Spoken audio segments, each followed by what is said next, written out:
Hi y'all, welcome to the Craft Table Podcast. My name is Tori. You can find anything I'm working on or what I post on Instagram or the Making app at the Craft Table Podcast. You can shoot me an email via thecrafttablepodcast@gmail.com. I have a little bit more to share this week. I'm recording a day late purely because I've had stuff like appointments and stuff going on the other days, so this was my free day this week. I'm definitely will be continuing my every 2-week posting. I think that works really well for my speed right now, and it just works for me, so I'm gonna do that. I do have a bit of spinning to share, not a lot. I have some knitting to share, not a lot. Most recent Nest Fiber Club that arrived, and then kind of like my thoughts on the most recent Fiber Club arrival and like my previous club colorways. So I'll start off with spinning. I am spinning the Pinata colorway from Nest Fiber Club. I shared it, I believe, last week, I think, or one of the episodes, and it's a Targhee, 100% Targhee base. I'm assuming it's non-superwash because it doesn't say superwash anywhere. This was the July 2022 colorway, so yes, I definitely shared it at least last month. The way that I did it was, you can't really tell in this bag, but I split it straight down the middle, the best that I could, equally, and then I made a little tie where I started, and I then took the braid itself, so let me just grab this. So I have the thickened end here, and then you can see that I pulled it and prepped it for the spin. So this is where I'm at. I've just barely started, like barely started. I don't even have the full bobbin covered yet. It was a really quick decision a day or two ago to just go ahead and go for it. I love Targhee, so it's really fun, and I know that I have to really strip it down and get it as thin as possible before spinning to get a fine spin, just because it's so bouncy and spongy. It's really, and it really likes sticking together, so it's really hard to get an even spin especially for like a new spinner. And I've just found in general, I like to strip my stuff down to as thin as possible so that I can get a fingering weight, lace to fingering weight ply, or single rather. So that's what I'm doing here. I split it down the middle. I don't want to mess with the color pattern too much. So I just split down the middle and then started slowly pulling and pulling until I got those thin wispy parts that you saw. And that helps me significantly to keep a thinner spin. So that's what I'm working on spinning wise. Nothing too crazy, just barely started, really just enjoying the colors and not getting too crazy.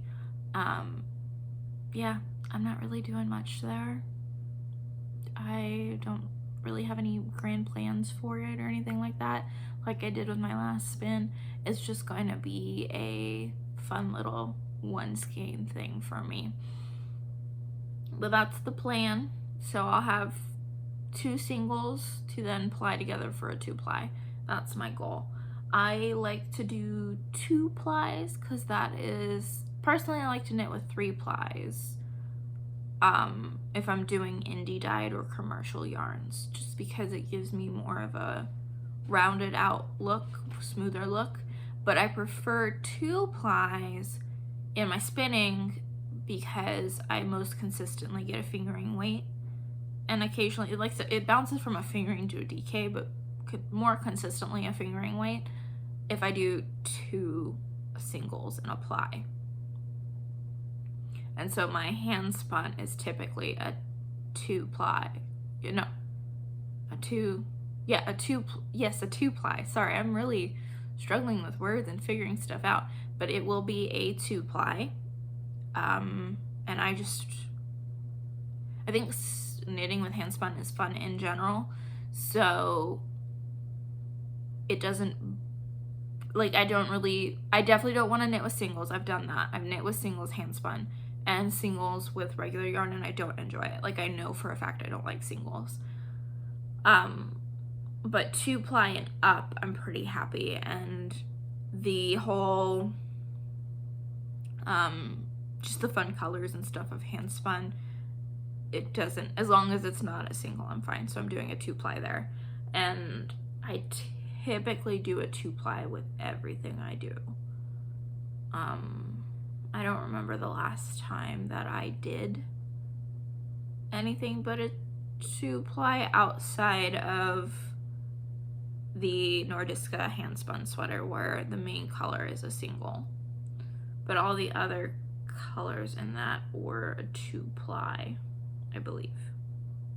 Yes, I believe it was a 2-ply. But yeah, that's just it for my spinning. Nothing too crazy.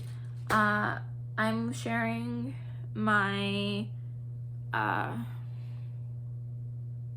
Inclination cowl for a second time. I showed you what I had been working on last week, what I'd cast on. This week I am a little bit further along. It's a little bit more scrunched up on my needles, but here it is. You can see that color shift happening pretty well, and it looks really good on camera right now. I'm getting ready to get to that second green section. I'm really loving the transitional color pattern here with the single ply of the light pink and the single ply of the braid. It looks really good. I'm enjoying it. It's stripier than if I had like done one yarn, a single color, and one yarn the braid. But I don't mind. I'm just really enjoying this because it's very clearly a handspun look. Like, you can't deny that's not handspun. So enjoying it, feels really good. I have just barely started on the second section. I'm just a couple repeats in, so nothing too fancy. Still increasing on this side as usual, and then I've just started. You can kind of see the little additional stitches added to the end, and this is not being increased, so it's going to be a straight edge. I still am not really good at like picturing the end result of this or the shape, but I'm just trusting the pattern and going with it.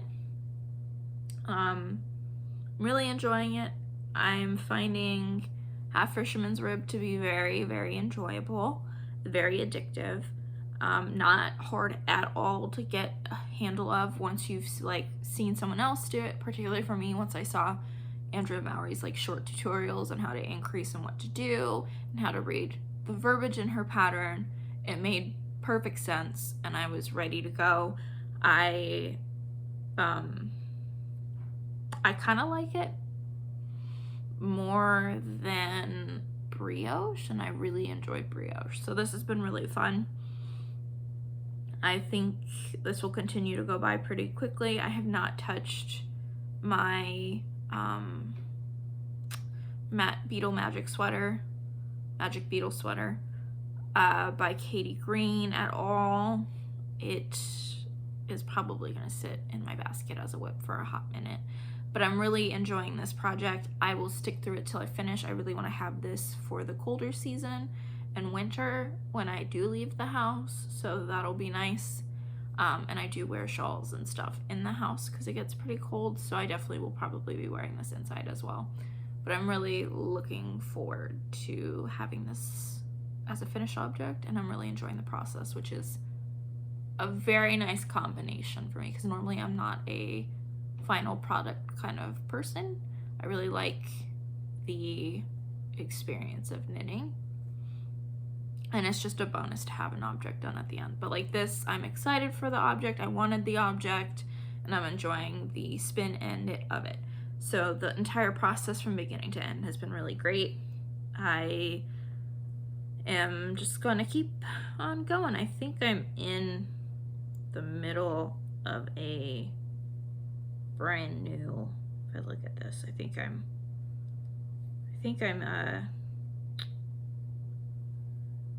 if I could think, I think I'm at the beginning of a new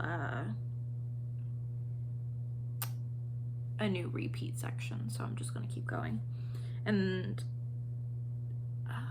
I don't think I'm giving away too much, but there's like 24 repeats of the number of rows in this section, and I'm only on, I think I just finished repeat 5, so I'm pretty far from finishing step 2, part 2 of this pattern. But as I get more stitches, it's going a little bit slower, but that's okay.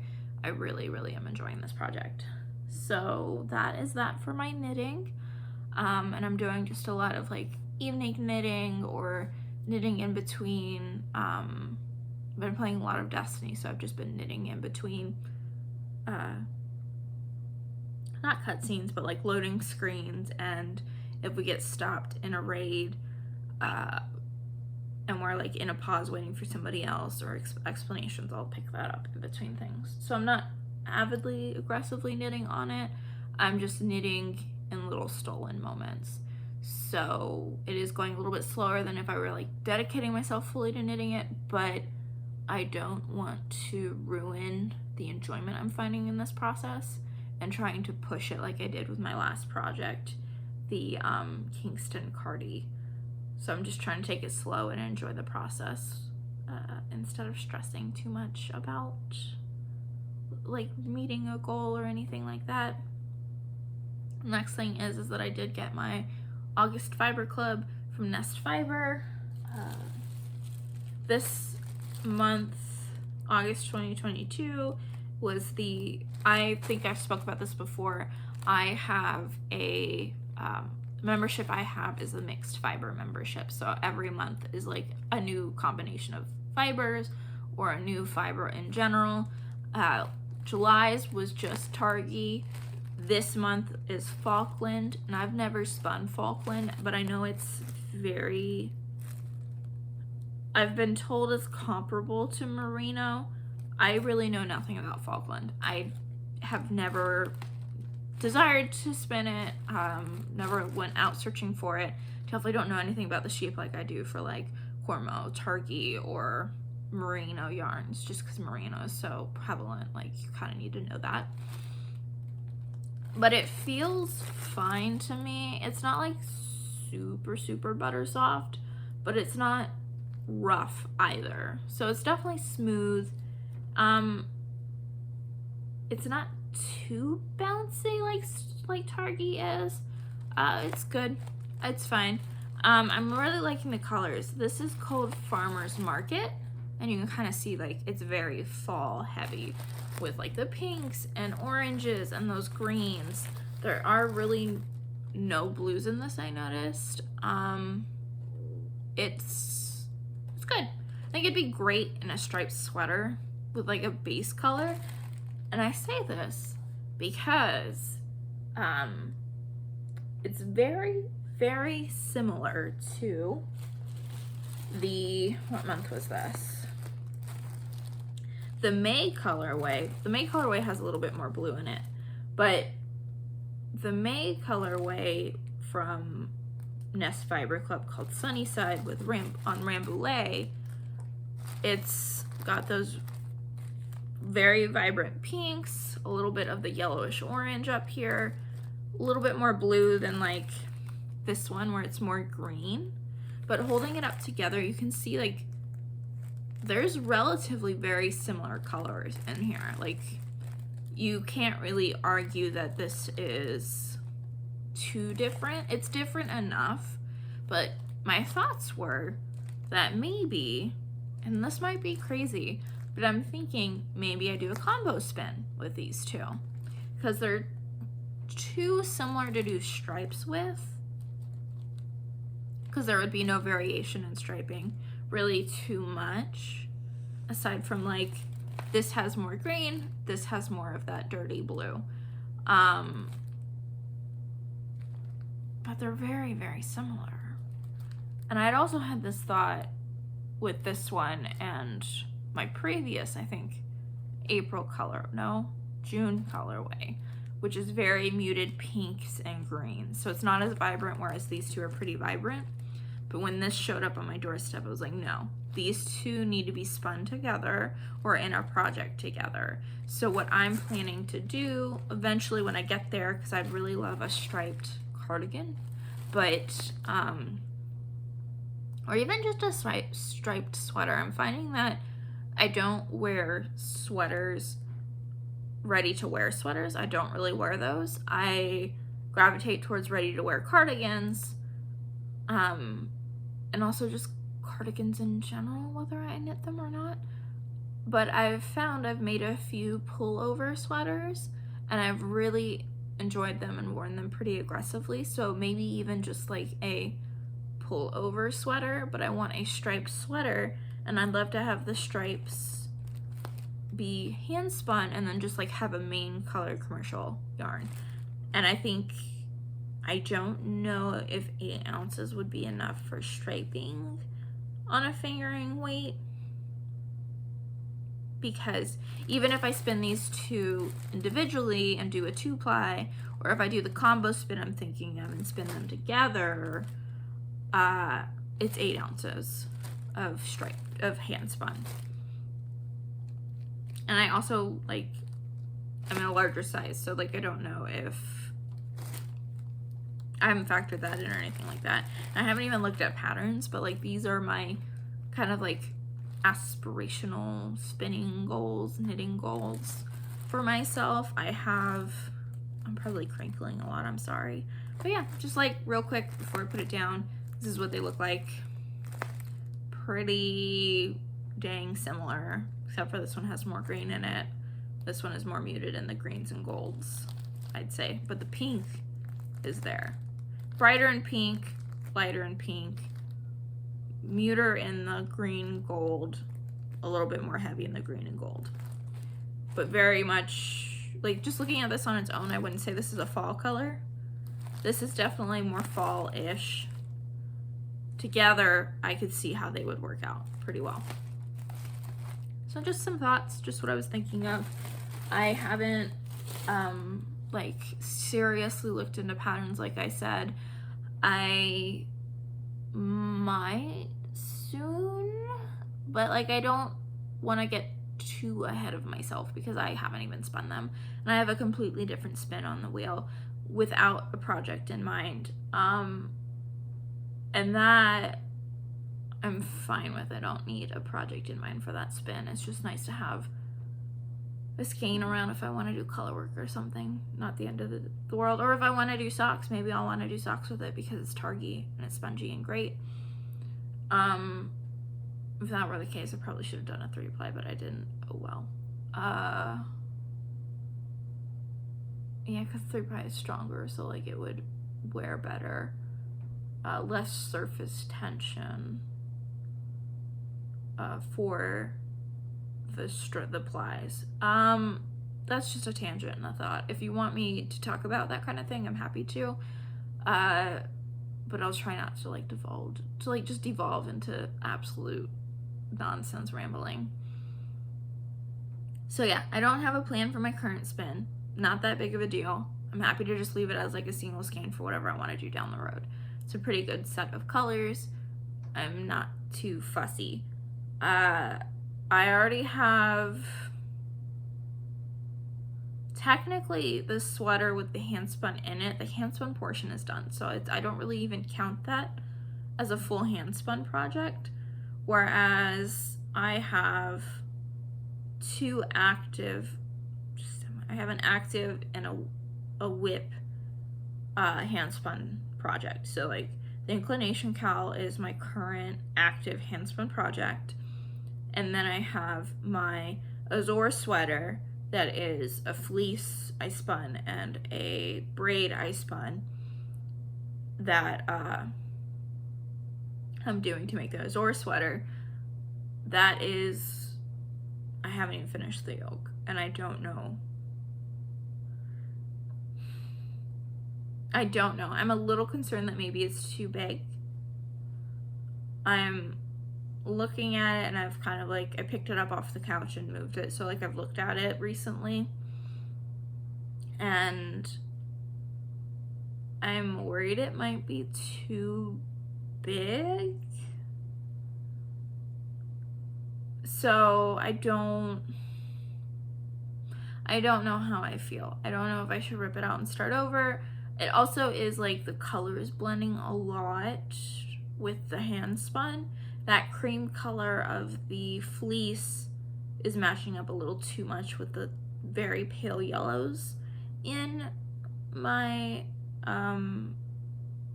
colored braid. So I'm kind of on the fence. Like I want to keep knitting that sweater. Like I want that sweater and I want those colors. I just don't know if maybe I should dye my fleece or start from a darker color from my hand spun skein. I don't know. So I technically have 2 projects, hand spun projects, sitting around. I have 1, 2,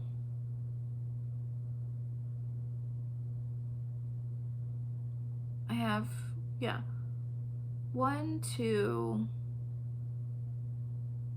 I think just 2 knitting whips. One being the Elton cardigan that I haven't shared at all with you here, that I started back in the winter, last fall,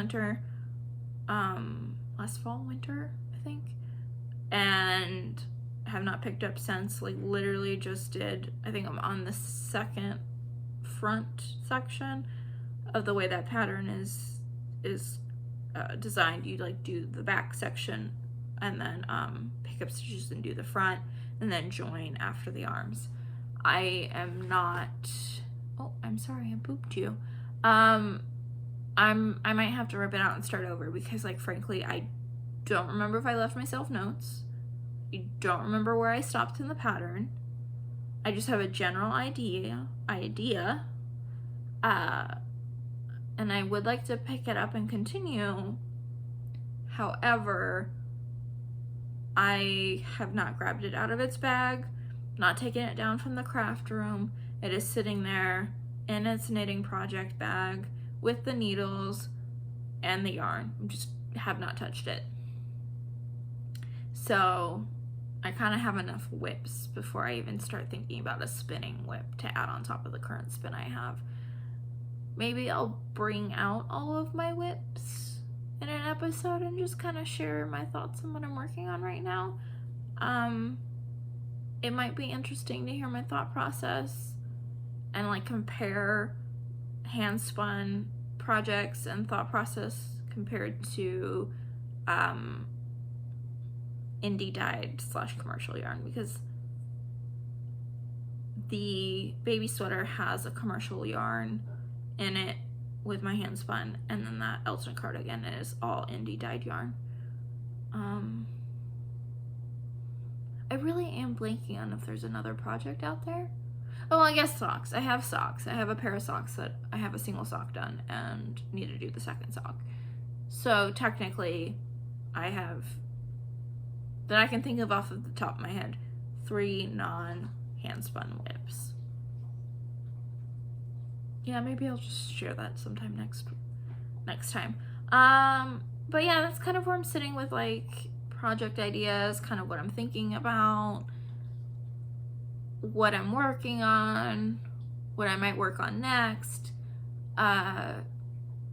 It's just kind of in limbo and I'm not pushing it because I don't want to ruin the progress I'm making or mess up the flow of my creativity right now, since it's so limited. But I am getting the itch to knit and have knitwear with this as we get into fall. Like the last 2 days have been cooler and I'm like, oh, okay, I'm kind of getting excited for these cooler weather temperatures and being able to wear my hand knits without like dying. So I'm definitely feeling that. I am also getting excited because this weekend coming up, it is New Jersey Sheep and Wool. I will be going. I don't know if I'll be buying anything outside of food. But I will be going. probably that Saturday.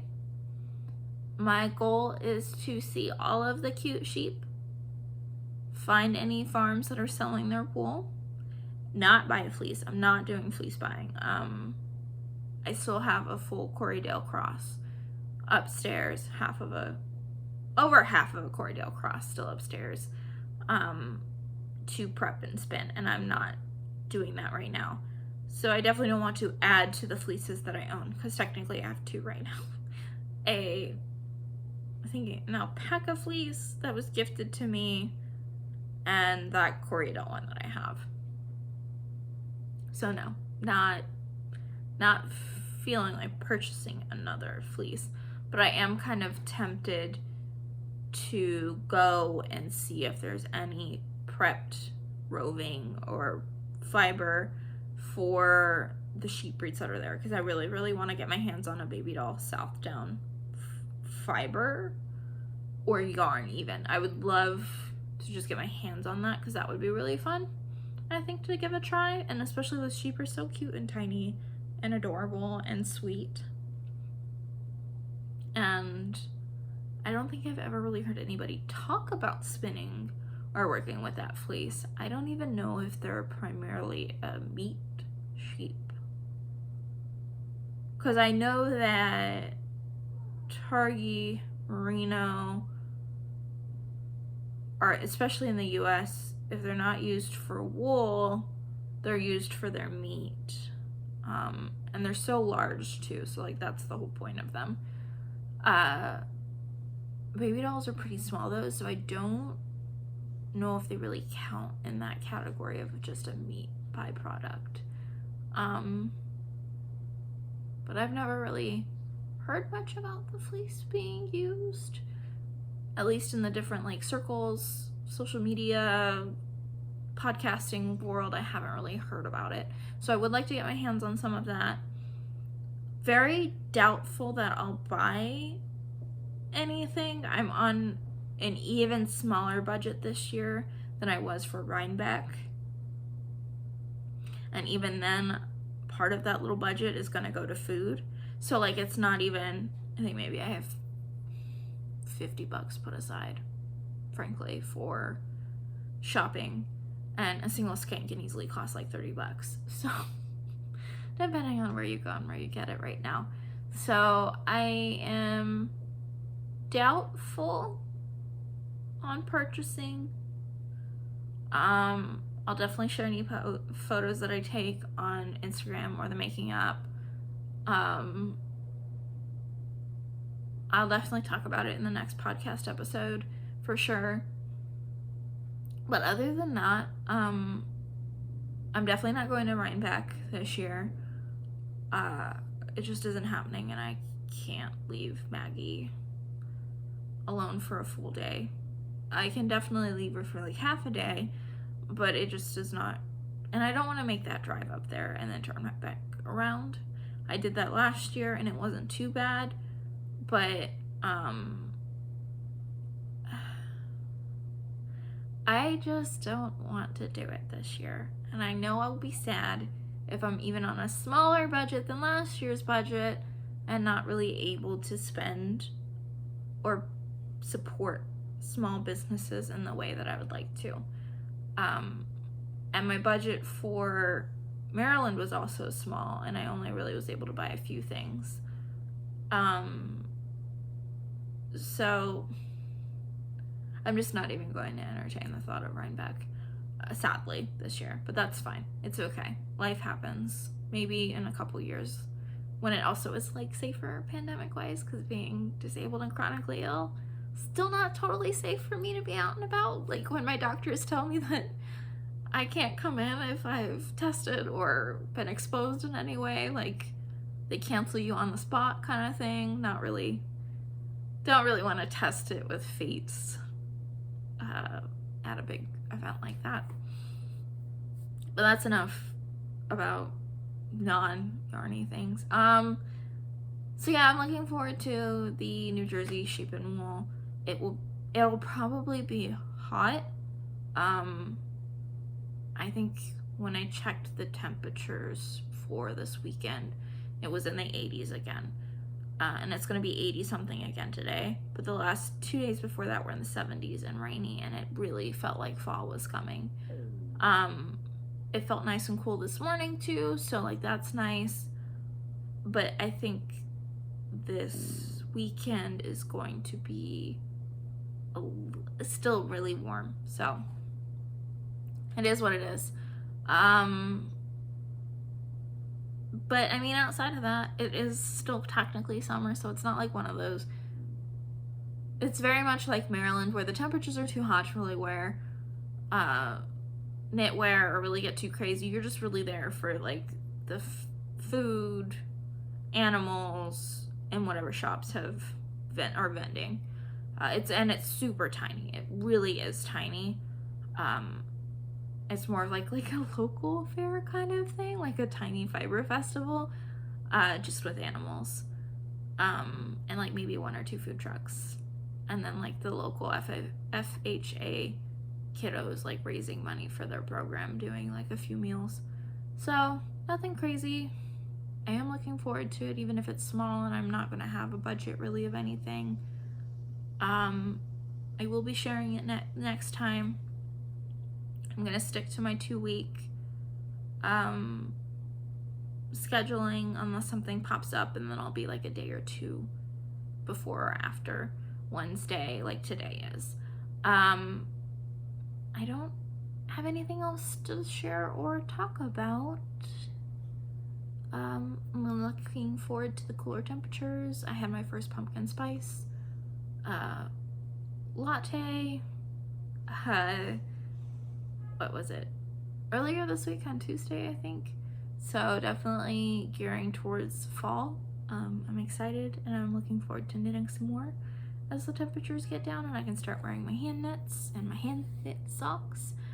I hope that wherever you guys are at, that you also get some cooler weather and start to enjoy fall wherever you're at.